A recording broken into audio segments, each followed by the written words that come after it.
আচার তো আমরা কম বেশি সবাই অনেকেই বানাতে পারি। তো আজকের এই ভিন্ন ধরনের এই আচারটা বানিয়ে দেখেন, অনেক অনেক মজা লাগবে। আর এটা কিন্তু একেবারে বছর জুড়ে সংরক্ষণ করা যায়।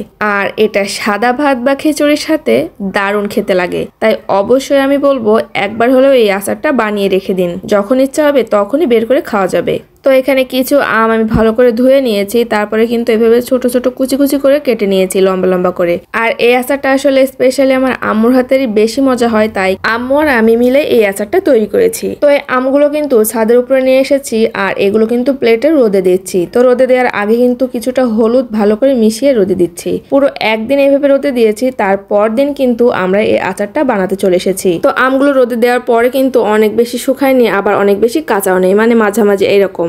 তো তারপর কিন্তু এখানে চুলাতে একটা ফ্রাই প্যানে 2 চামচের মতো দিয়ে দিয়েছি পাঁচফোড়ন, আর 2টা দিয়েছি শুকনা মরিচ দিয়ে ভালো করে ভেজে কিন্তু এটা গুঁড়া করে রেখে দিয়েছি। তো এখানে যে আমগুলো আমরা আগে থেকে শুকিয়ে রেখেছি, সেই আমগুলো কিন্তু এখন একটু পানি দিয়ে ভালো করে ধুয়ে নিচ্ছি।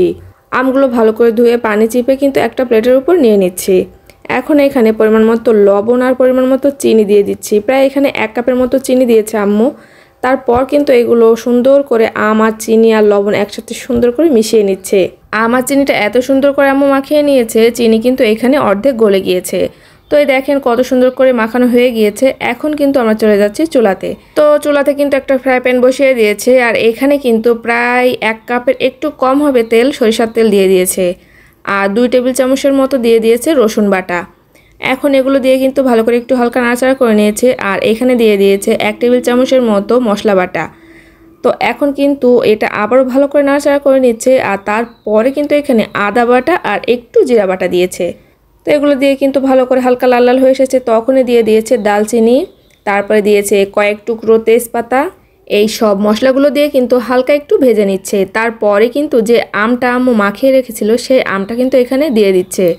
আচ্ছা, যারা আমার পেজটা এখনও ফলো করেননি আর আমার ভিডিওটা যারা ইউটিউব থেকে দেখছেন, যারা এখনও আমার চ্যানেলটা সাবস্ক্রাইব করেননি, তাদের কাছে আমি অনুরোধ করব আমার পেজটা ফলো দিয়ে দিবেন, বা ইউটিউব থেকে দেখলে সাবস্ক্রাইব করে দিবেন।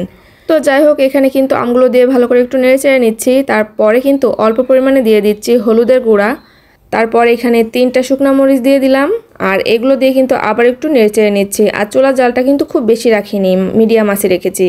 আর যে পাঁচফোড়নটা আমরা প্রথমে গুঁড়া করে রেখেছিলাম, সেখান থেকে কিন্তু 1 চামচের মতো পাঁচফোড়নের গুঁড়া দিয়ে দিলাম। দিয়ে কিন্তু আবার একটু নেড়ে চেড়ে নিচ্ছি। আর এখানে কিন্তু আমি কোনো সিরকা ব্যবহার করিনি, যেহেতু এখানে অনেকগুলো তেল আছে, তার কারণে কিন্তু এখানে আমি কোনো রকম সিরকা ব্যবহার করিনি। আর এটা কিন্তু নর্মাল ফ্রিজে কাচের বয়ামে 1 বছর পর্যন্ত রাখলে ভালো থাকবে। আচারটা প্রায় 5-6 মিনিটের মতো জাল করার পর কিন্তু চুলা থেকে নামিয়ে নিচ্ছি। তো দেখতেই পাচ্ছেন আচারটার কালারটাও কত সুন্দর এসেছে, আর এটা কিন্তু দেখতে অনেক লোভনীয় লাগছে। আর এটা যদি উপর দিয়ে একটু বেশি তেল দিয়ে দেন, তাহলে কিন্তু এটা অনেক দিন ভালো থাকবে। আর এটা অবশ্যই কিন্তু নর্মাল ফ্রিজে রাখতে হবে, না হলে কিন্তু আবার বাইরে রাখলে খুব বেশি তাড়াতাড়ি নষ্ট হয়ে যাবে। তো আমার আজকের ভিডিওটা কেমন লেগেছে অবশ্যই কিন্তু কমেন্ট করে জানাবেন। যদি ভালো লেগে থাকে তাহলে লাইক, কমেন্ট, শেয়ার করে পাশেই থাকবেন। সবাইকে অনেক অনেক ধন্যবাদ।